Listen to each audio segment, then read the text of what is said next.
Live from WRAL News Headquarters in Raleigh, your number one source for local news. WRAL News, coverage you can count on.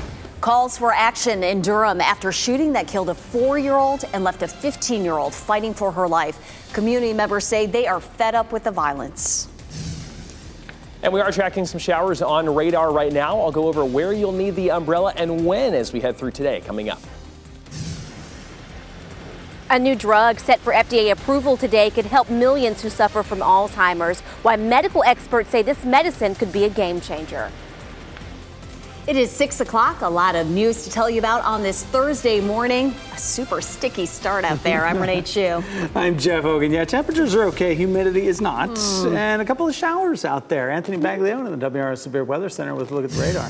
Yeah, we're seeing most of these here in our southern areas, Cumberland, Sampson County, and they're pushing mainly off to the north and east right now.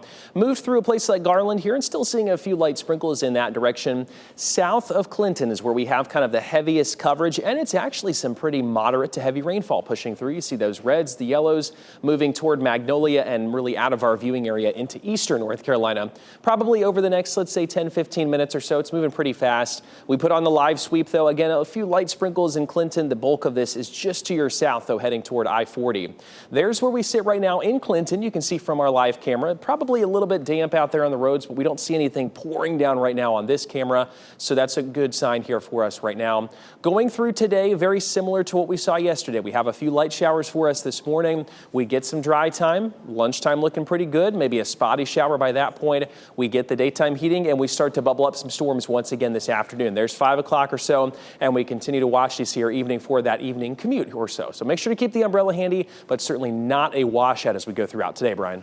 It is 6:01 right now, Anthony, and we do have a report of a minor crash over on the east side of Raleigh, 440 westbound at New Bern Avenue. This is a reported crash with property damage only, so not seeing any ambulance response or anything like that between I-87 and New Bern Avenue. Also, at the moment, we're not seeing any delays. Just a heads up about that. You could see some police activity on the road there, so you need to move over at least one lane. Take a look at our current road conditions model. Anthony showed us those showers in Sampson County. We are dealing with some wet roads there in the central part of Sampson County and also perhaps in southern Cumberland County this morning. This morning, we are pushing investigators to get more details about the man who was arrested after a shooting in Durham that left a 4-year-old dead and a 15-year-old fighting for her life. We still don't know the connection to Wednesday's shooting. The shooting happened at a home on North Guthrie Avenue about 1:45 Wednesday afternoon. Police were responding to a call of an overdose and found those kids shot. Both of them were rushed to the hospital where the 4-year-old girl died. Police took a man into custody in connection with those shootings. And with this latest shooting, there are now more than 20 young people who have been shot in Durham this year. This is video from some of those scenes. Parents and community organizers tell WRAL they're devastated and frustrated and tired of waiting for answers. A city councilman tells us partnerships between government and community will help to stop this disturbing trend. Imagine if community was an action word. That is what will solve some of these issues that we're dealing with on a daily basis. Police are asking anyone with information to call the Durham Police Department or Crime Stoppers. Today, help could be on the way for millions of people living with Alzheimer's. For the first time, the FDA may give full approval to a drug designed to slow the progression of the disease. WR's Kelsey Coffey joins us live this morning with how the drug works and the hope it is providing. Kelsey, good morning. Good morning. That drug is called Leqembi. A clinical trial showed that the drug slowed cognitive decline down by 27% in patients who were in the early stage of Alzheimer's, a disease that's impacting more than 300,000 North Carolinians. Here's how that drug works. It identifies and attacks certain proteins that are in your body when you have Alzheimer's. When it breaks down those proteins, it slows down the disease. If the drug gets approved today, Leqembi would be the first drug that slows the progression of Alzheimer's to get full FDA approval. It's expected to cost around $25,000 a year for treatment. This from the North Carolina Medical Society. Leqembi was fast-tracked for FDA approval back in January. Now, you may have heard of the drug Aduhelm. It's very similar to Leqembi. It also slows down the progression of Alzheimer's disease, but it did not get full approval yet. It only has an exclusive approval, and the benefits haven't fully been proven. Kelsey Coffey, WRAL News, live in Raleigh. This morning on Today, NBC News senior medical correspondent Dr. John Torres is breaking down the potential costs to patients and how much might be covered by Medicare. Today airs at 7 right after our newscast. 3 people, including a 17-year-old, are facing charges in Rocky Mount. This is after a drive-by shooting left another 17-year-old hurt. The shooting happened at about 7:15 Monday night on Clark Street, and the teen who was shot was taken into custody and taken to the hospital, I should say, in stable condition.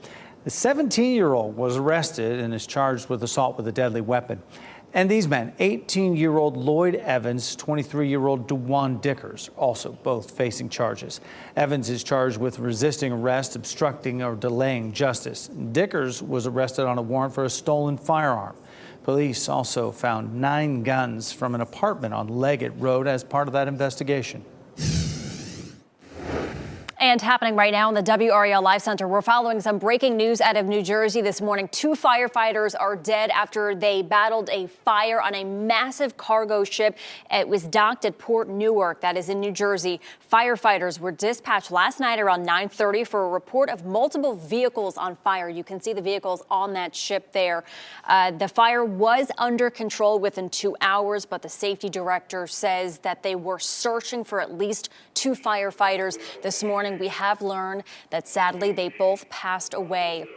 The Port Authority also this morning saying that that specific terminal will be closed until about 8 o'clock this morning due to police and fire activity in the area.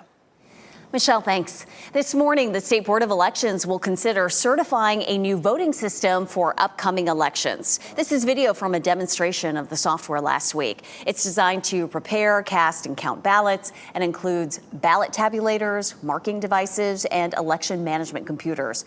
A certified voting system testing laboratory says this system meets the requirements of the state.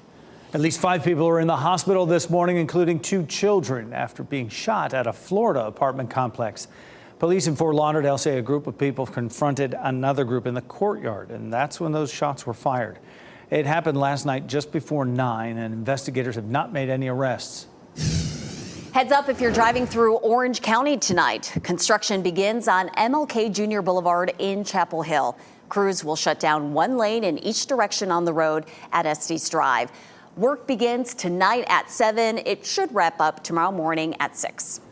Raleigh City Council is apologizing this morning to African-American citizens for its racist past. Leaders unanimously approved a resolution that authorizes city staff to create and fund programs that promote equality. Raleigh joins other cities like Durham and Asheville who have done similar things. Now, the council did not discuss any reparations. When our news continues, shark sightings and suspected shark bites. As many of you have your beach trips planned, we'll take a closer look at some of the misconceptions about shark encounters. Plus, if you need a passport anytime soon, you'll want to start that application process ASAP. What experts say is causing delays for applicants.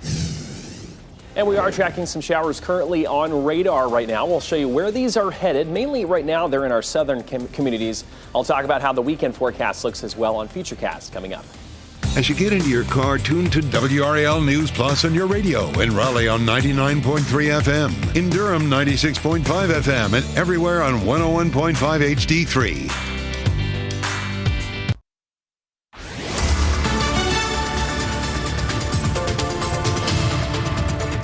Welcome back. It is 6:11 on this Thursday morning, where we continue to watch a few light showers, mainly down to the south at this point. A lot of our viewing areas looking pretty good, but as you're headed out in a place like Clinton or even a little bit further to your south, notice this is a pretty heavy batch of rainfall, so just make sure to pack that umbrella with you, take it along. We're at Roseboro back to the west, they're seeing some, but this is really where the bulk of that coverage is, heading toward I-40, a place like Rose Hill, Magnolia, and off to the east. So that's where we're seeing the bulk of the coverage right now. No lightning with that, but as we go throughout the next hour or so, we'll still watch for some isolated showers, and then we get a little bit of a lull as we head toward lunchtime, and then it potentially starts to pick back up into this afternoon. Not a washout, but I'd certainly have the umbrella, the rain gear handy today. All right, Anthony, it is now 6:11. We're still tracking that crash on 440 westbound at New Bern Avenue. We're not seeing any delays there. It looks like this is right there at the New Bern Avenue interchange. Just want to give you a heads up. You could see some police activity there. And a reminder, with North Carolina's move over law, you need to scoot over at least one lane to give them some room to work. All those major approaches into Raleigh are looking good at this point. Only a 1-minute slowdown showing up on 87 southbound coming in from Knightdale, Renee. Brian, thanks. The Highway Patrol is investigating after a woman was found dead a day after she crashed her car. 27-year-old Diamond Powell's car went off I-40 in Orange County around 1:30 in the morning Tuesday. When first responders got there, they couldn't find her. There were several searches, but still turned up nothing. The woman's family say they conducted their own search and found her body Wednesday morning about a half-mile away. Highway Patrol says Powell was killed in a hit and run after the initial crash, and they're asking anyone with information to come forward. Something that it might seem minute, but if you were traveling through that area that night and saw something and felt like you have anything that could add to this investigation, we really would hope you would reach out, contact us, and let us look further into that. Officials say it's not clear if Powell was hit on the shoulder of a road or in the road itself. We could soon learn more about documents found at former President Donald Trump's home. A federal judge ruled on Wednesday more information can be released on that FBI raid at Mar-a-Lago. A handful of news organizations, including NBC News, wanted the full affidavit to come out, but the judge ruled only part of it will. The raid led to last month's 37-count indictment against Trump. He's pleaded not guilty in the case. It's still unclear when the information will come out. We've reported this week on a number of shark encounters along New York and Florida beaches. It's no doubt raising concerns for many people. Experts say it's important to remember we are, in fact, the visitors when we swim in the ocean.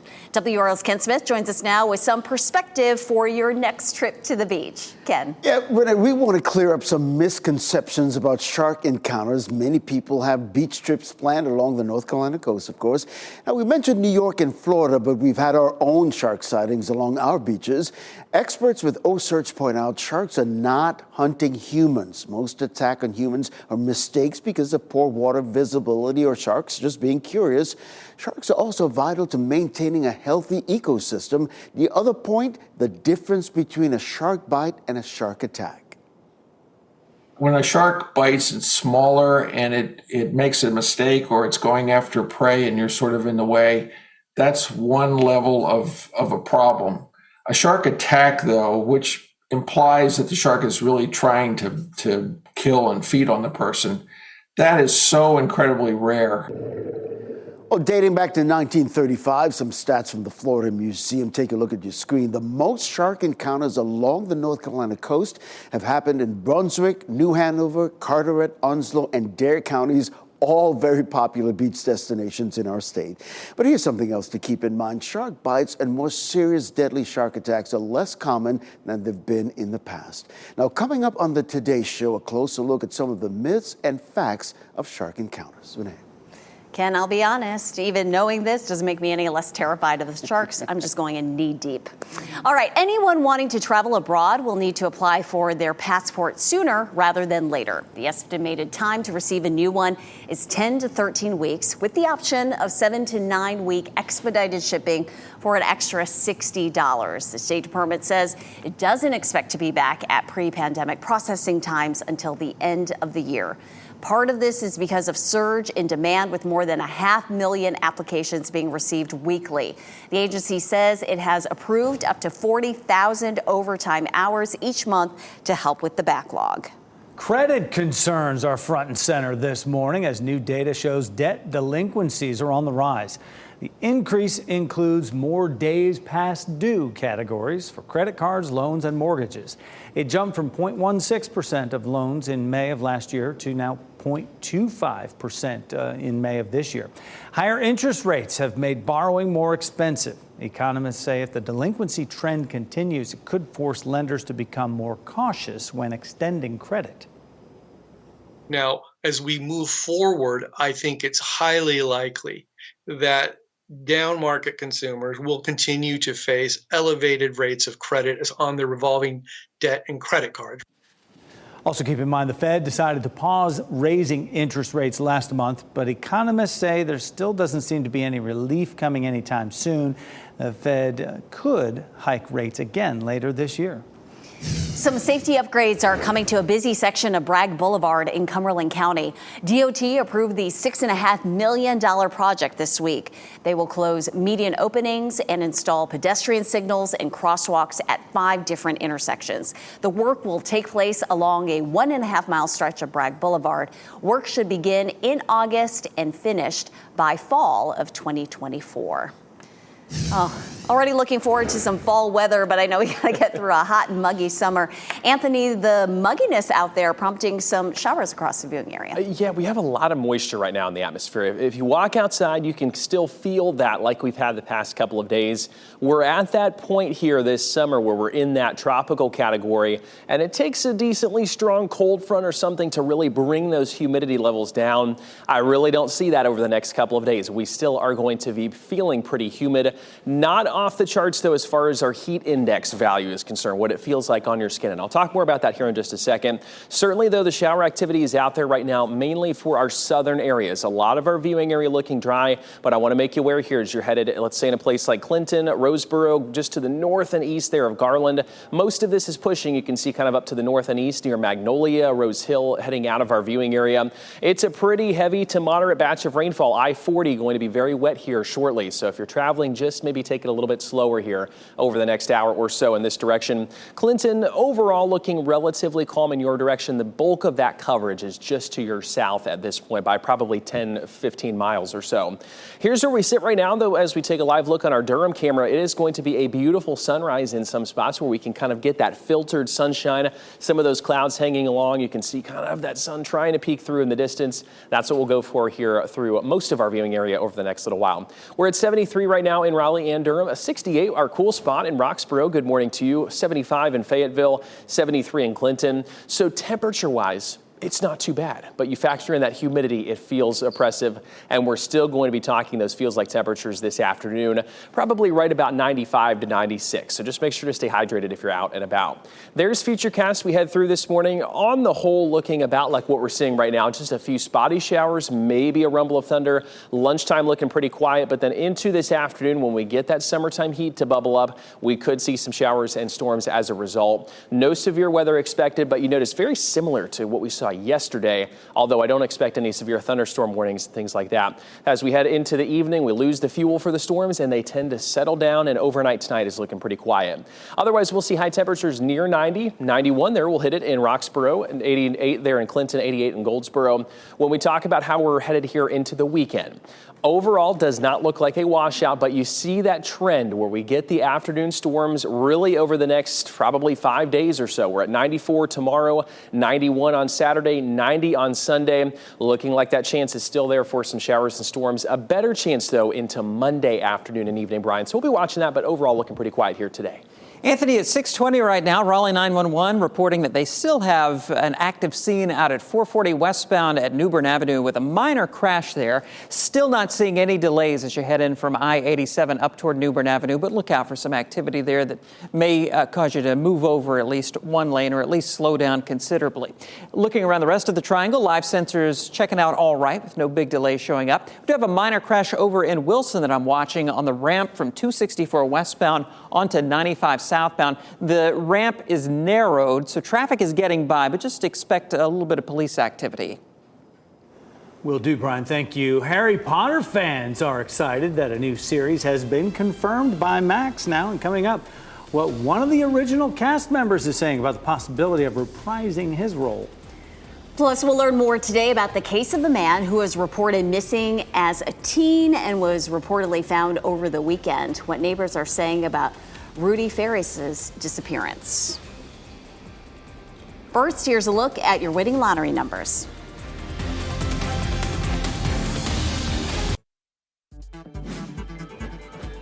This What's Trending report, sponsored by Rug & Home. Looks like life at Hogwarts is moving on without Daniel Radcliffe. Brian Schrader here now with What's Trending. Yeah, in a new interview, Radcliffe says that nobody from the upcoming TV adaptation of the Harry Potter franchise has reached out to him. But he did say it would be, quote, very weird. for him to show up when someone else is playing Harry. That new series is supposed to be on Max, but it will not be released till 2025 at least.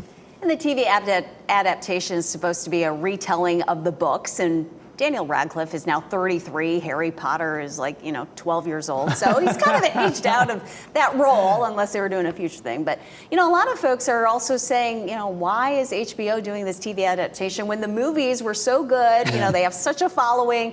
Find something new to tell, right? Because there's It money. always Exactly. is.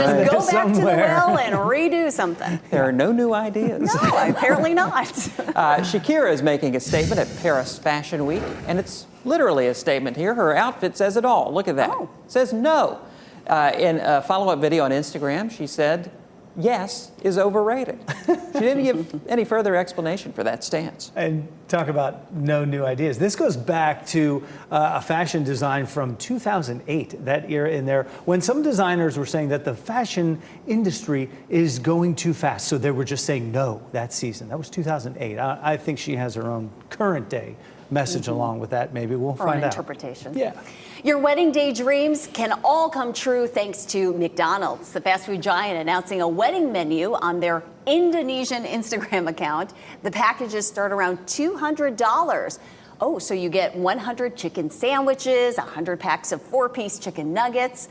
Other options are also available. McDonald's adds the packages will only include food and not a venue for those looking to get hitched inside a restaurant. Oh. The new deal is said to be making its way to the U.S. soon. I hope it includes fries. Get the grub. Yeah, right. Throw that in. But you can't get married there. Right. Cumberland County Animal Shelter is full and it needs help finding homes for pets. All adoption fees are now waived, with cats, kittens, and large dogs being free. The animals do, however, have to be at least 6 months old. The shelter is open Monday through Friday, 11 to 5:30, and Saturday from 1 to 5.